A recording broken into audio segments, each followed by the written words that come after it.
So I was driving one day and I turned on the radio and this interview was going on, and really it was a fascinating interview because it's this guy who had really a brutal upbringing. He was an unwanted child, and his mother made sure she let him know. And his mother was a hard person. She actually ran a house of ill repute. And at 5 years old, his job was to be a lookout for the police. And when he was 13, she basically abandoned him to the streets. He was literally homeless and in the streets. And at 13, he's in the street, homeless, and really the only one who kind of took him under his wing was his alcoholic. And at night, hanging out in the Skid Row, he would just cry because he missed his mother. And naturally, he got involved in crime and gets sent to prison. And in prison, it only hardened him. And he did something wrong, I forget, and was thrown into solitary confinement. And he said, in the pitch darkness, he was so angry and so lonely and so depressed. He actually said to God, he was angry with God, and why do I live? I just want to die. And he said, this light shone in his cell, and he said it was God. And for the first time in his life, he felt absolute, unconditional love. And he said that was the beginning of the change of his life. And not only did he feel that, but he gets out of prison. And when he gets out of prison, he tells the warden, he says, do you remember when you threw me in solitary confinement? And he said, yes. And he said, God came to me in my cell. And when he's telling the story, he's obviously an older man, but you can hear him on the radio crying. And he says, God came to me in that cell and showed me love. And he said, after that, I was changed. And the warden says, well, I'm glad I could be a part of that. And he says, well, you didn't have anything to do with that. He actually used a different word, but I can't use that in church. He says, but, I'm leaving here without any resentment or anger. And after that, he really spends the rest of his life kind of being this Mother Teresa, caring for prisoners and the lost and the poor. So anybody can say, God showed up at your cell. But really, he spent the rest of his life, and that's what this book is about, really caring for other people. And it was such a great story that God showed up and showed him unconditional love. And it really did change his life. That I think it's this great story of actually forgiveness and absolute love. And he dedicated his life to showing love to other people after that. Great story. And I mention that because that's a great example of the new law that Christ is giving.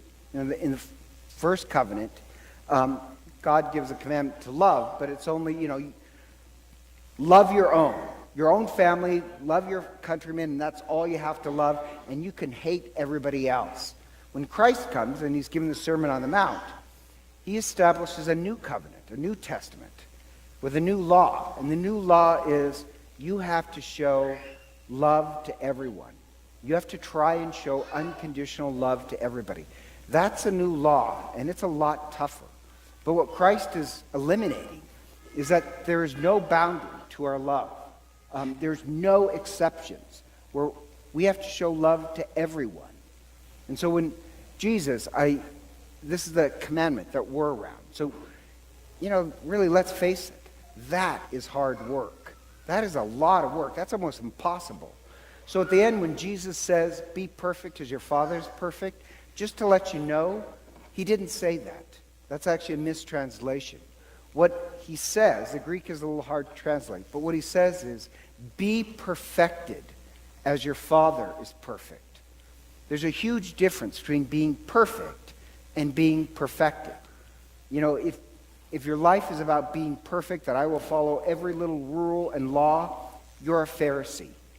And you'll be ravaged by anger and unmet expectations and shame. There's just no way to do that. I like the idea of being perfected, where over a lifetime, we're trying to perfect ourselves in trying to love absolute everyone. That's the new law that Christ gave us. I like that idea. That's a huge difference. Like Mary Magdalene wasn't perfect, but she was perfected. That we grow into love and we push ourselves. And after that, Jesus gives these examples. And the examples he gives is basically this. Nothing or no one can force you to hate. They can force you into service for an extra mile or a mile, but don't allow yourself to hate. Never retaliate with hatred.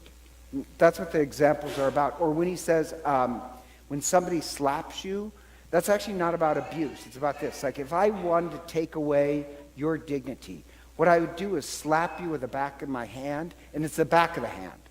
And it's not about hurting you. It's about taking away your dignity. In the ancient times, the back of the hand, a slap with the back of the hand, that's a sign of saying you are trash. Nobody can take away your dignity. And just FYI, going off on a tangent, like if you pour wine, you're supposed to pour wine over the front of your hand, never over the back of your hand. If you pour it over the back of your hand, that's a curse. I don't know if any of you guys like to drink, but if you do, pour it over the front of your hand. If you're serving to somebody you really hate, you pour it over the back of your hand. Once I was at a restaurant, and the waiter, he poured the wine over the back of the hand. I was like, is he trying to kill me? I'm not going to waste the wine, but life and some people, they will try and take away your dignity. They can't. When he says turn the other cheek, it's not about getting more abuse. The idea of turning your other cheek is you turn and you face your persecutor in this idea that there is nothing you can do to take away my dignity. There is nothing that can force me into hating anyone. I have to choose that. The same way you choose unconditional love. And the thing about it is that life can be brutal, especially for some people. Horrible things happen. But the odd part about is that this. The idea of turning the other cheek is actually facing your persecutor. The idea that nothing can turn you into a victim. Life may be tough and brutal, but never define yourself as a victim.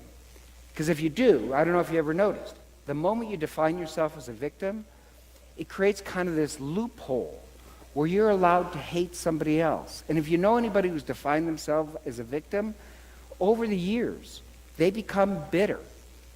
The whole back of the hand thing of turn the other cheek, it's about do not let anybody take away your victim. Never define yourself as a victim because you'll give in to hatred.